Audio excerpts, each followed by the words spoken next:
Müğənni Rəqsanə İsmayılova yenidən həbs təhlükəsi ilə üz-üzədir.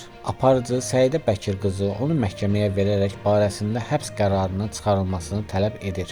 Air xəbər məsələ ilə bağlı Oxaza istinadən xəbər verir ki, tərəflər arasındakı münaqişə artıq hüquqi müstəviyə keçib. İddialara görə Rəqsanə İsmayılova sosial şəbəkələrdə Səidə Bəkir qızının şəxsi həyatı və ailə üzvləri, xüsusən atası barədə təhqiramiz ifadələr işlədib. Səidə Bəkir qızı məsələ ilə bağlı hüquq mühafizə orqanlarına müraciət etdiyini təsdiqləyib. O, açıqlamasında bu işin sülhlə bitməyəcəyini vurğulayıb. Səidə Bəkir qızı: "Məsələ nə üzr istəməklə, nə də təzminatla bağlanacaq. Mən birmənalı şəkildə onun həbs olunmasını tələb edəcəyəm. Çünki bu açıq-aşkar böhtan və təhqir faktıdır." Məhkəmə prosesinin yaxın günlərdə başlaması gözlənilir. Xatırladaq ki, Rəqsanə İsmayılovanın adı bundan əvvəl də hüquqi qalmaqallarda hallanmışdı. Videonu bəyənərək bizə dəstək ola bilərsiniz.